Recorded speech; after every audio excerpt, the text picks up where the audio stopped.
selama 6 tahun saya di sini, kekeluargaan yang dibangun di Al-Manar itu sangat bagus. Jadi kita ini bekerja ini tumbuh secara spontan dari dasar kekeluargaan. Itu 6 tahun itu bagi saya mungkin singkat. Saya katakan Al-Manar ini memberi bekal bagi saya, membentuk kepribadian saya, leadership saya di Al-Manar. Mungkin kalau tidak ada pengalaman di Al-Manar, mungkin saya tidak bisa sekarang menjadi direktur di pesantren Misbahul Ulum.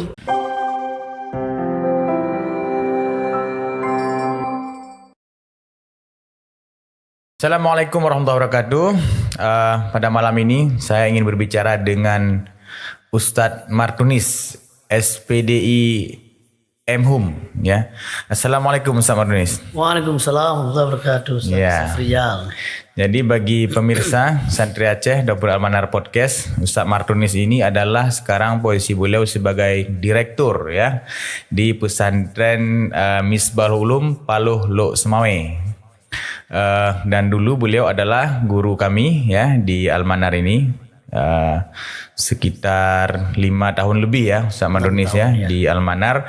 Dan malam ini saya ingin berbincang tentang cerita beliau di Al-Manar dulu, kemudian kesan beliau, pengalaman beliau di sini, kemudian perjalanan beliau hijrah ke Misbah, kemudian visi misi, target, tantangan dan harapan ke depan dalam memimpin Misbah 100 tahun ke depan, ya.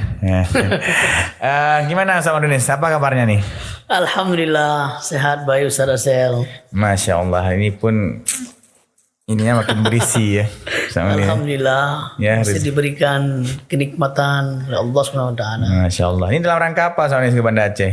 Ya, yang pertama memenuhi undangan pernikahan Ustadz Rifki Dayatil dan juga silaturahmi ke tempat asal dulu, di mana pesantren Al-Manar ini memberi kesan yang banyak pada saya. Jadi sekaligus setelah menghadiri resepsi pernikahan Ustadz Rifki Dayatil, ya mau berkunjung sekaligus dengan bersilaturahmi dengan para asatidz, melihat perkembangan Al-Manar dulu. Memang luar biasa. Bernostalgia kembalilah. ya. Jadi Ustadz Martunis, berapa jam dari Lok Semawe ke sini? Dari Lok Semawe ke sini ya sekitar 5 dan 6 jam lah. 6 jam. 6 jam. Kayak lelah kali, ya. Jadi Ustadz Martunis, kita ada madu nih, ya. Jadi antum harus minum madu dulu.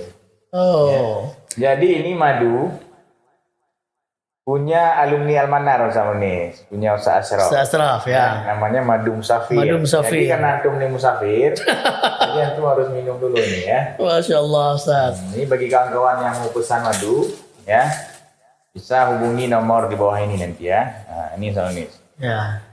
Nah, ini spesial nih, sebagai musafir, ya. Sebagai musafir, ya. Nah, ini iklan tahun ini.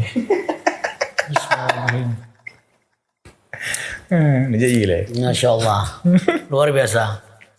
Madu musafir luar biasa, ya. Emang khusus untuk musafir. Jadi Ya, madu musafir memang luar biasa. jadi Apalagi kita sebagai majelis guru, pengurus di pesantren, memang sangat dianjurkan untuk menjaga stamina. dan kesehatan. Sehingga dalam beraktivitas selalu sehat. Tidak mengganggu aktivitas di pesantren. Tapi cocok sekali, ya, namanya musafir, ya. Ya. Jadi kan di podcast ini kita undang nanti pimpinan pesantren, ustaz-ustaz di dayah kan, yang jauh-jauh kan. Jadi kita suguhkan dengan madu musafir ini, ya kan? Ini madu asli dari hutan liar, ya. Nah, biasanya kalau hidup diambil di hutan liar itu kan perjuangannya luar biasa, ya. Ya, kualitasnya sangat bagus. Jadi dibandingkan dengan madu ternak.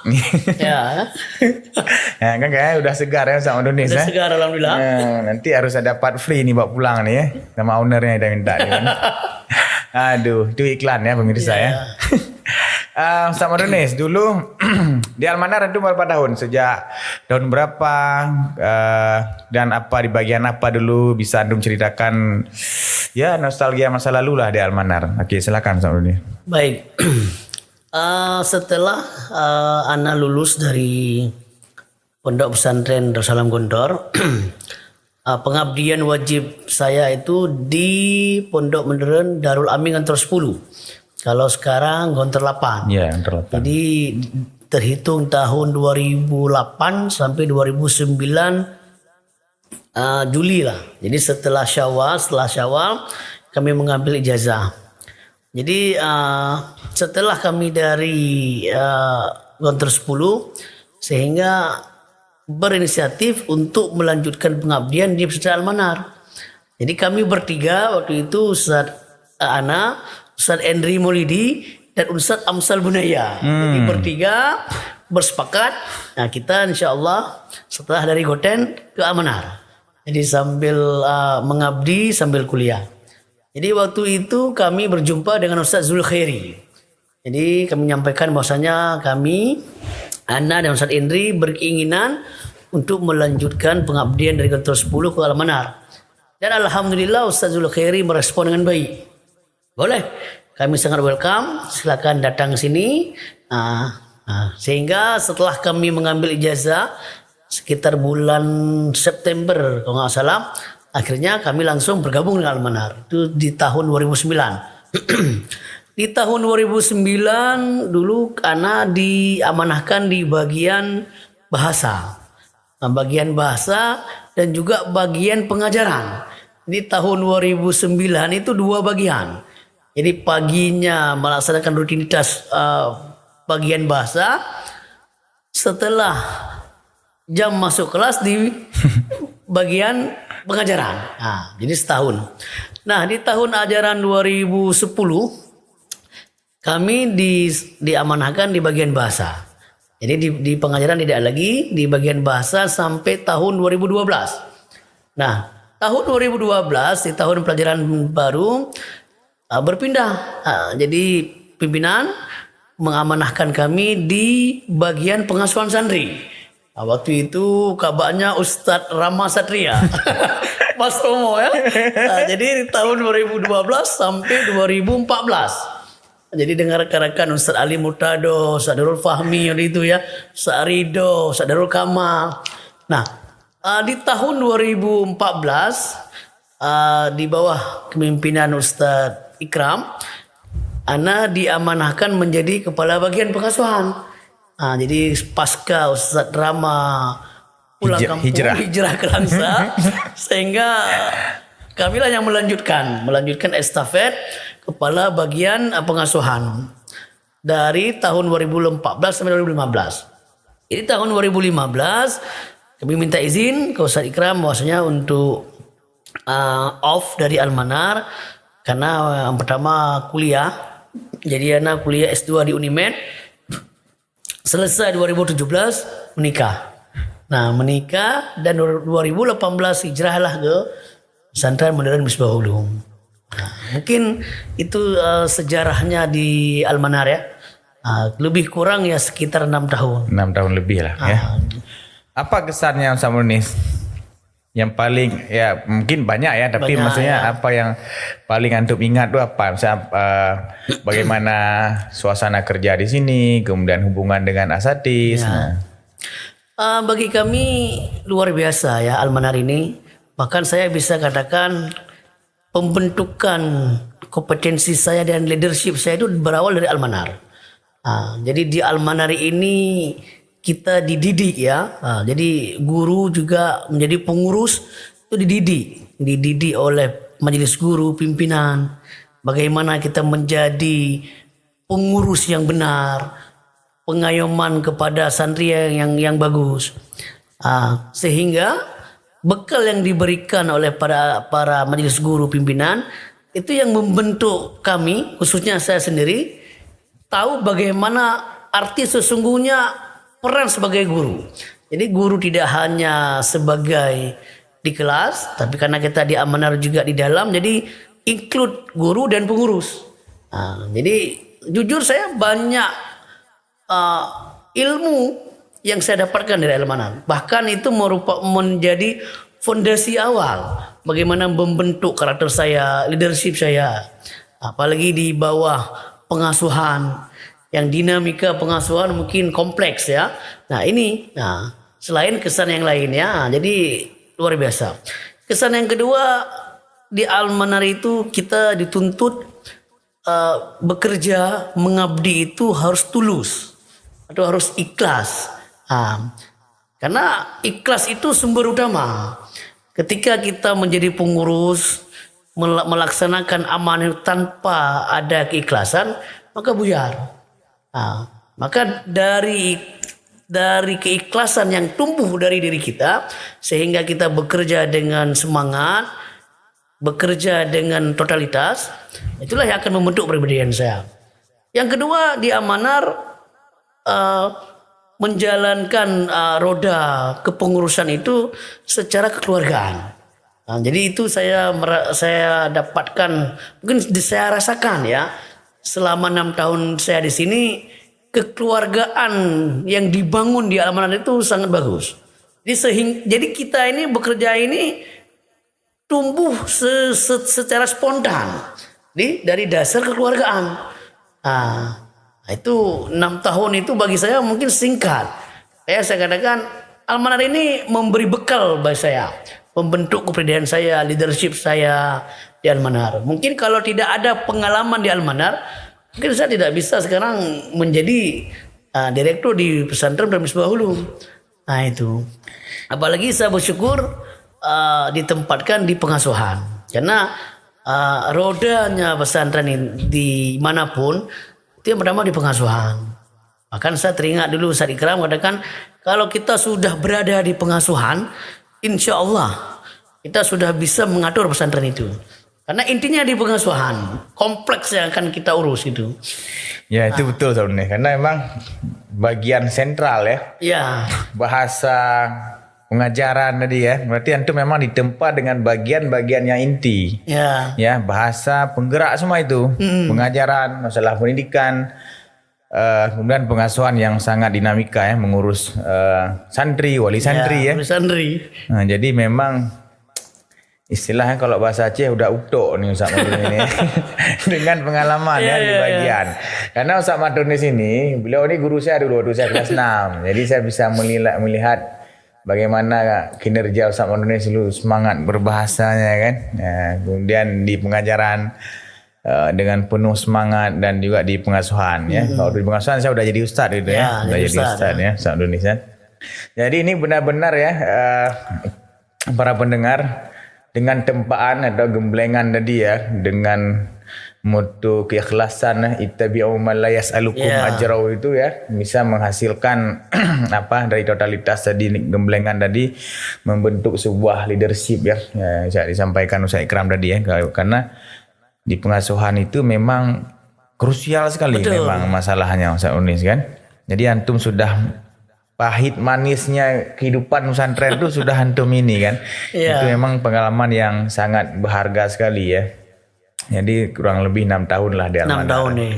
Itu sangat luar biasa karena memang dari pengalaman ini tadi ya, kita menjadi kuat ya. Menjadi kuat. Antum waktu ditawarkan jadi mudir ada menolak ataupun ada, maksud saya begini, karena kita merasa kalau kita nggak mampu kan kita berat juga untuk menerima amanah besar itu ya. Tapi dengan pengalaman tadi, itu coba cerita dulu, antum gimana pertama ditawarkan itu maksudnya? Awalnya kami ditawarkan jadi wadir, wakil direktur. Jadi di tahun 2023, di tahun pelajaran 2023-2024 tahun lalu, itu kami diamanahkan menjadi wakil direktur bidang pengasuhan. Itu awal hijrah ke ini belum? Awal hijrah ke Misbahul Ulum di tahun 2018.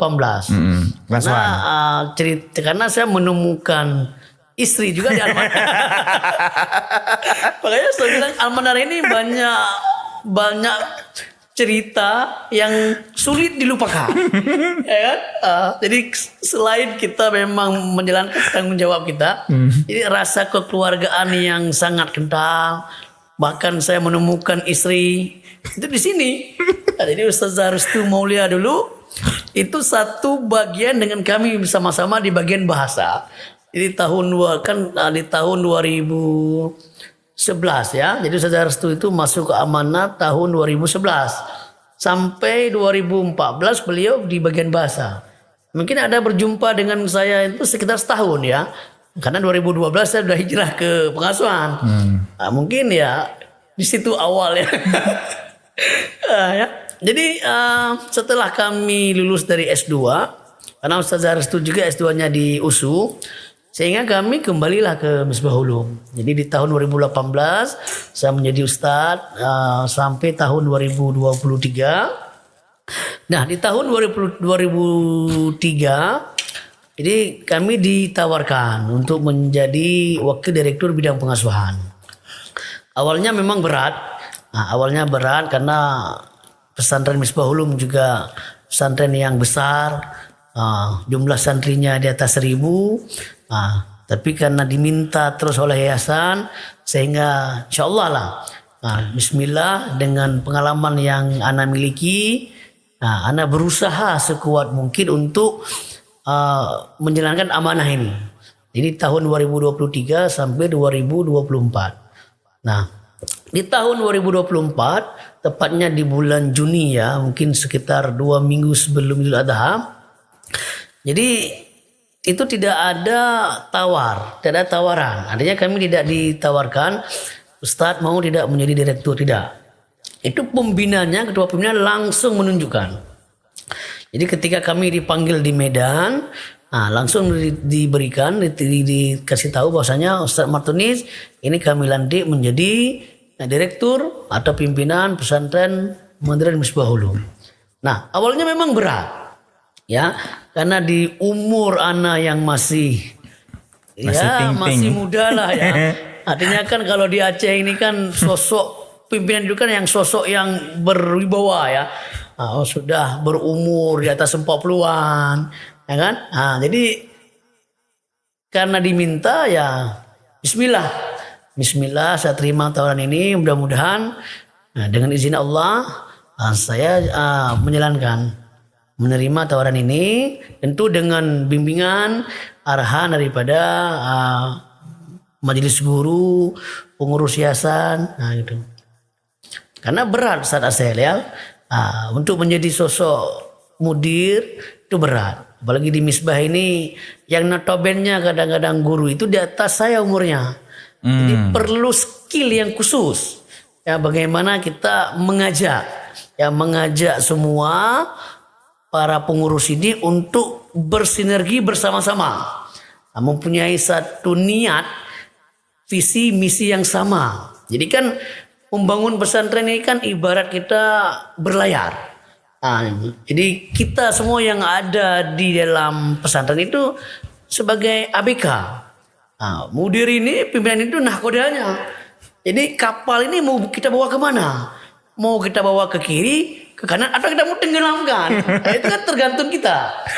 Tapi seorang kapten, ya pimpinan itu harus bisa mengarahkan, mengajak, mengayomi semua majelis guru untuk sama-sama berkolaborasi, bersinergi untuk menjalankan perannya di pesantren. Mungkin itu. Sebelum saya mengulik lebih jauh tentang Misbah, Misbah ini tahun berapa saat ini berdirinya? Antum ceritakan sedikit sejarahnya lah, sedikit aja. Baik. Jelas. Pesantren Modern Misbahul Ulum ini berdiri pada tahun 1993. Nah, sebelum berdiri pesantren telah berdiri dulu MTS. Jadi cikal bakalnya pesantren Misbahul Ulum itu MTS.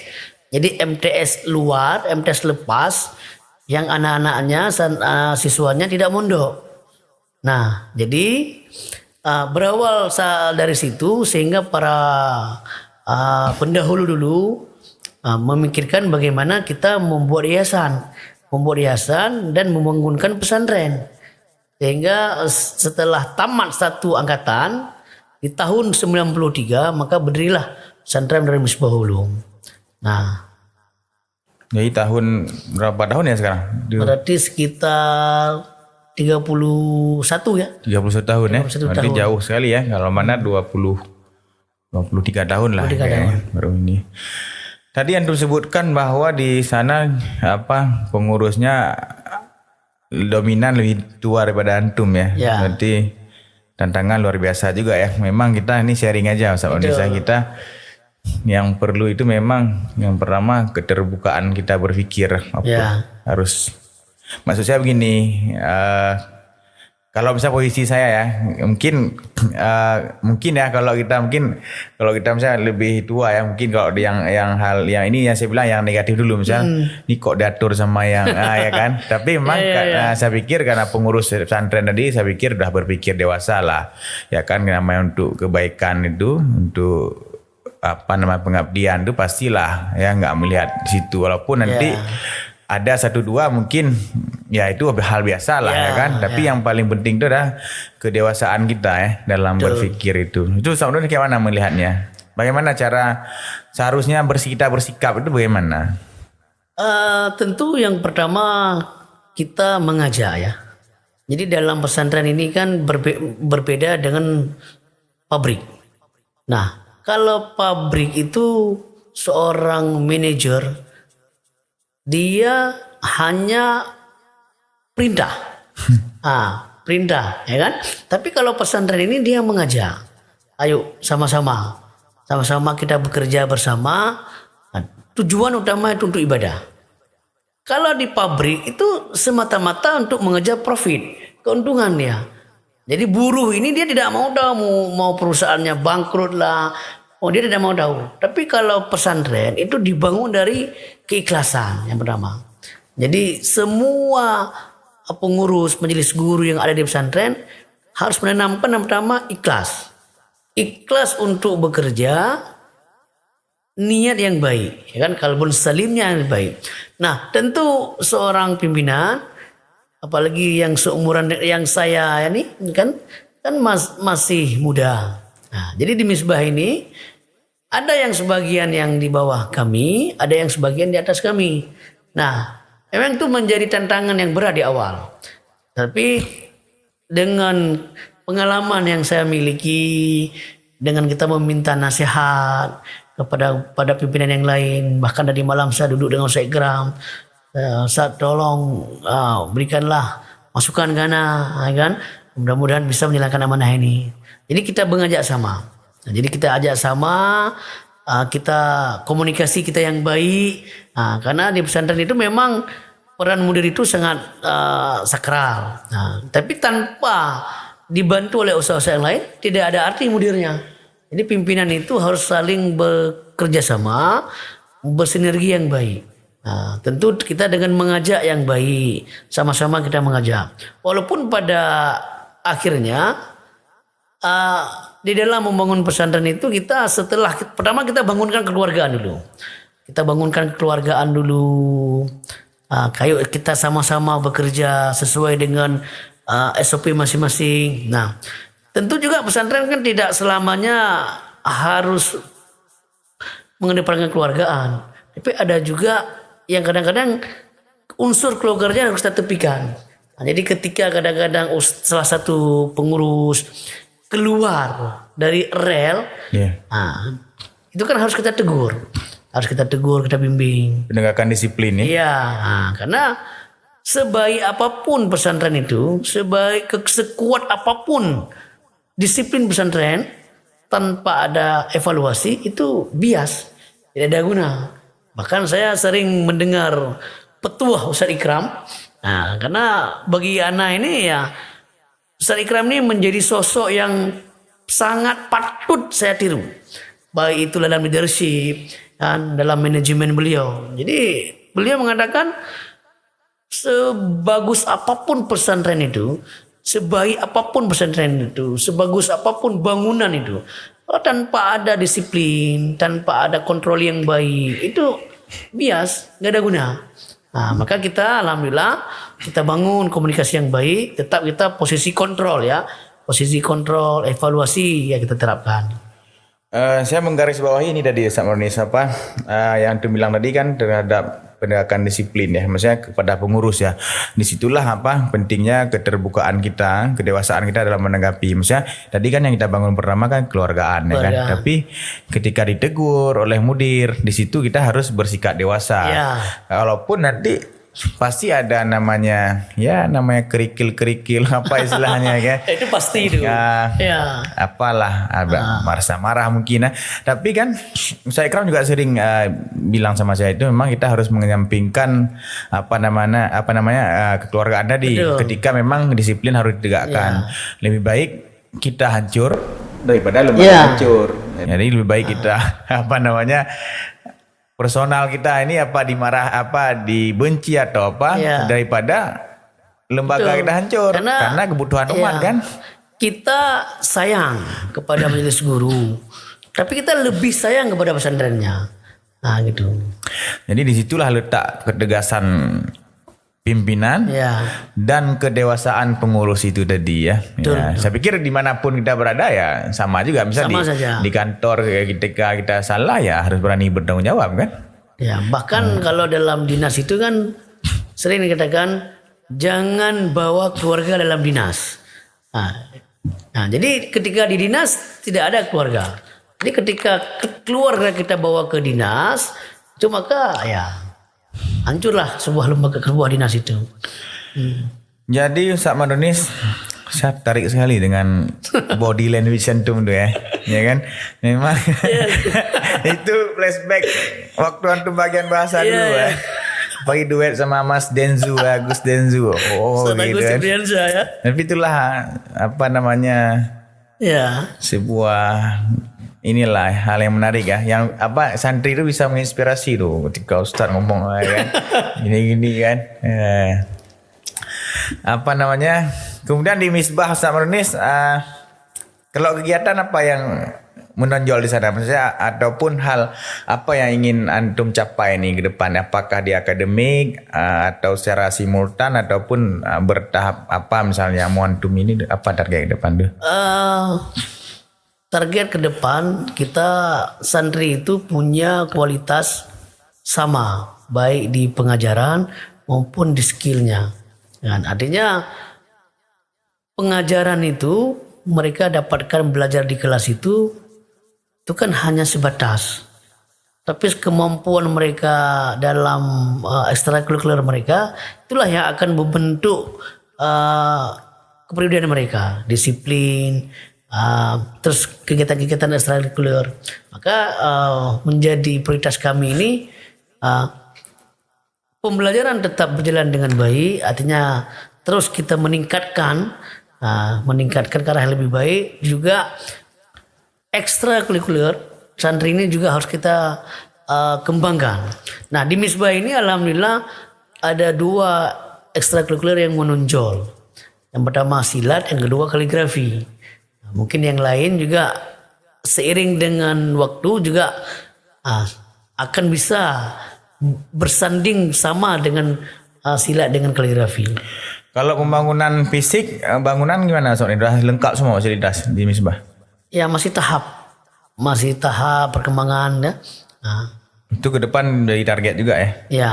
Berapa luasan Misbah? Luas mungkin Misbah sekitar 8 hektar gitu ya. 8 hektar ya. Kalau perluasan masih ada tanah lagi? Masih. Misbah untuk perluasan masih. Karena kan Misbah ini kan dia tanahnya itu berbukit. Jadi berbukit, memang bukit di Paloh itu ya masih banyak memang lahan yang bisa diperluas. Bahkan yayasan sudah membeli tanah yang di belakang Putri untuk diperluas gitu. Jadi peran yayasan luar biasa juga ya? Iya. Di Misbah. Di Misbah Ulum kolaborasi. Jadi kolaborasi antara yayasan dengan pesantren itu sangat baik. Itu bagaimana antum? Maksud saya begini, posisi di yayasan di budgeting anggarannya gimana? Apa maksud saya begini, ada sebagian pesantren kan, misalnya kita rancang kegiatan akademik ya, setahun penuh setahun ajaran ya. Kemudian anggarannya apakah dianggarkan di awal, di ACC semua ataupun setiap membuat acara ajukan. Itu bagaimana kalau di Misbah? Di Misbah peran yayasan itu yang pertama di budgeting, terus di pembangunan, dapur itu semua dihandle oleh yayasan serta juga karyawan. Nah kita yang di pesantren ini ketika kita mau menyusul kalender akademik dengan semua acara di pesantren kita mengajukan. Nah, jadi misalnya di pengasuhan ada beberapa acara. Misalnya Khobatul Arus Itu di awal tahun. di awal tahun. Ini alhamdulillah untuk tahun ajaran 2024-25 udah siap. Jadi kita duduk bersama dengan para wadir, kita menentukan anggaran. Jadi kita menentukan anggaran semua kegiatan di pesantren. Itu yang bersifat kegiatan yang sudah resmi, artinya kegiatan yang sudah ditetapkan. Nah, dari situlah kita hasil kesepakatan antara pimpinan, direktur dengan para wadir, kita bawa ke yayasan. Nanti yayasan mempelajari, ketika misalnya melihat cocok, sehingga ditetapkanlah anggaran ini. Jadi kita sudah tahu nanti. Jadi sudah tahu ketika misalnya acara 1 Muharram, dananya misalnya 3 juta. Jadi kita sudah sesuaikan.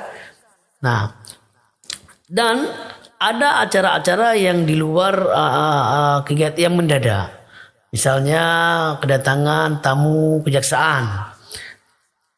Ya, nah itu kita langsung menghubungi bina yayasan dan itu disikapi dengan baik. Jadi selama ini hubungan yayasan dengan pesantren sangat baik. Kemudian apa harapan ataupun pesan antum kepada guru atau pengurus dan santri? So, misalnya nih depan antum nih ada santri dan pengurus Misbah nih. Harapannya ya untuk para asatiz, ayo mari kita bersinergi, berkolaborasi bersama-sama untuk membangun Misbahul Ulum ke arah yang lebih baik lagi. Nah, artinya saya tidak mengatakan Misbahul Ulum sekolah tidak baik ya. Artinya kan kita tidak boleh sama. Jadi ketika hari ini kita sama berarti kan kita rugi. Nah, jadi Misbah sekarang sudah diberikan kepada kita. Ayo sama-sama kita bangun ke arah yang lebih baik. Insya Allah kalau dalam membangun pesantren khususnya di Misbahul Ulum, kalau bersama-sama satu niat untuk ibadah, insya Allah bisa kita bangun. Apalagi di Aceh, ini kan pesantren banyak. Jadi pesantren ini menjadi tantangan sekarang ini. Dengan lahirnya pesantren salafi, bahkan sekarang ada pesantren salafi yang sudah ada sekolah di dalam. Di salafi itu ada sekolah, ada namanya program muadalah. Ya kan, yang diakui oleh pemerintah. Jadi ini mungkin jadi tantangan kita. Tapi insya Allah kalau kita saling berkolaborasi bersama satu niat yang tulus, insya Allah. Untuk anak kami ya belajar yang rajin, tekun, ikuti semua proses pendidikan di Misbahul Ulum dengan baik. Karena dimanapun pesantren itu mengajarkan, tidak hanya mengajarkan di kelas, tapi membentuk kepribadian. Ini yang tidak ada mungkin di sekolah umum. Nah, jadi menjadi pintar mungkin mudah. Apalagi kita sekarang dengan era teknologi yang serba ada, mudah. Tapi untuk membentuk karakter yang baik, leadership yang baik, attitude yang baik, itu perlu pembiasaan. Perlu menciptakan lingkungan. Nah, di pesantren itulah diciptakan. Insya Allah ketika anak-anak keluar, tidak hanya dia pintar di pengetahuan, tapi dia memiliki attitude yang baik. Itu mungkin tantangan kami. Jadi luar biasa ya penjelasan sama Roni tadi. Saya lihat jiwa optimismenya besar sekali ya. Itulah gambaran seorang pimpinan ya. Ini harus optimis ya. Dan saya berharap bisa diikuti ya semangat Ustaz Mardhoni tadi, bisa diikuti oleh seluruh pengurus ya, oleh seluruh santri untuk bersama-sama menjadi lebih baik ya, dan tidak boleh kita berpuas diri ya, terhadap atas apa yang telah dicapai ya. Dan memang paling sulit itu memang mempertahankan ya. Memang kalau dari awal tantangannya berat, tapi ketika sudah berada di puncak itu anginnya makin luar biasa lagi ya. Baiklah Ustaz Mardhoni ya, atas kesempatan luar biasa ini ya, saya berharap antum harus sering-sering ke Al-Manar ya, ke Banda Aceh ini untuk memberi inspirasi ya. Ini ruang ini kami ciptakan memang untuk mengundang orang-orang seperti antum nih Ustaz Mardhoni. Kami pun banyak belajar. Artinya pribadi saya banyak belajar. Artinya saya ingin belajar banyak tentang Al-Manar. Jadi bagaimana, karena penilaian saya Al-Manar boleh muda, tapi sekarang Al-Manar sudah di atas. Ya kan? Jadi banyak yang banyak ya para asatidz di Laksma Caudara, di gaungnya Al-Manar itu sudah sampai ke sana. Nah, jadi dengan aktivitas Al-Manar, dengan dengan kegiatan di Al-Manar, prestasi anak-anak, itu yang membuat Al-Manar ke depan. Ya, dan mungkin saya bisa melihat Al-Manar seperti ini maju itu mungkin bukan karena secara finansial kuat, mungkin karena keikhlasan para asatidz, para pengurus dan kekompakannya. Nah, karena Al-Manar ini kalau saya bandingkan dengan Misbah, banyak guru-guru muda di sini. Nah, kan? Nah, guru-guru muda yang notabene 35. Makanya itulah kekuatan yang besar bagi Al-Manar.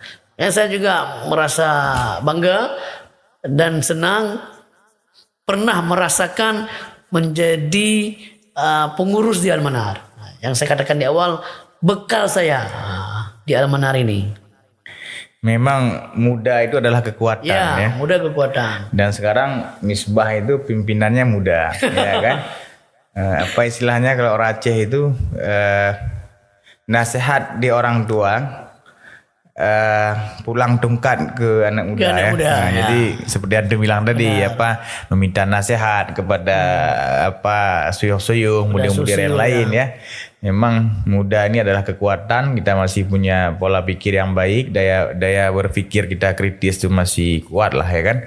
Dan energik juga ya, masih inilah. Bukan berarti yang tua ini enggak, tapi kalau kita merujuk ke Petua Aceh ini kan luar biasa maknanya nasihat di urun Tuhan, pulang tungkat anak muda ya. Muda itu kekuatan ya. Betul. Terima kasih sekali lagi Ustaz Nurnis atas kehadiran di ruang sederhana kami ini ya, yang untuk beruang berbagi inspirasi lah ya, dan informasi. Saya memang dari awal tuh kami di Humas berniat itu ini jadi laboratorium untuk sama-sama belajar untuk mengembangkan pesantren. Jadi kita di sini bebas memberi informasi dan inspirasi untuk pesantren yang lain. Ini sangat luar biasa Ustaz Asel. Di Misbah sendiri belum ada ini. Belum ya. Tapi ini akan tantangan bagi saya. Insyaallah mungkin dengan bantuan Ustaz Asel Safa Zaki insyaallah mudah-mudahan impian saya ini bisa terwujud di Misbah ini. Insyaallah. Karena kekuatan media sekarang kan luar biasa. Kita juga pesantren itu harus mengikuti zaman. Sebenarnya kita buat media itu yang pertama bukan untuk melambung-lambungkan pesantren, cuman kita melaporkan kegiatan, mempublis biar wali santri tahu kan. Cuman efek dari kita sering publish tadi brandingnya naik lah secara ini kan. Tapi juga harus diikuti dengan kualitas di dalam, maksudnya kegiatannya harus meningkat ya. Sebagai kontrol juga nih, kontrol sosial istilahnya, kontrol kegiatan kita ya. Jadi kadang-kadang kan kalau kita publish kegiatan, ada kritik saran yang membangun dari orang melihat ya kan.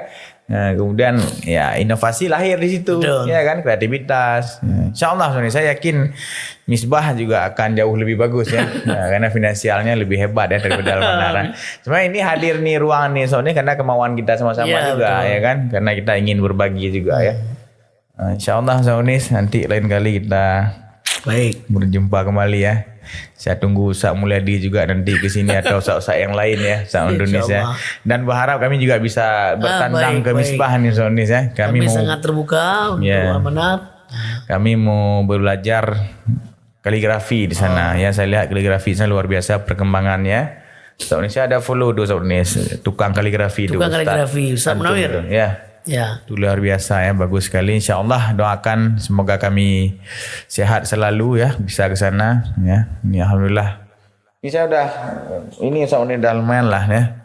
Walaupun agak masih sedikit nih, tapi karena Ustaz Murni datang ke sini jauh-jauh kan, saya harus tampil fit ya kan, walaupun dengan keadaan agak buram kayak gini ya, masih belum. InsyaAllah lah untuk bersamaan ya, dan untuk memberi manfaat untuk umat lah istilahnya. Terima kasih para pendengar ya. Kami akhiri. Assalamualaikum warahmatullahi wabarakatuh.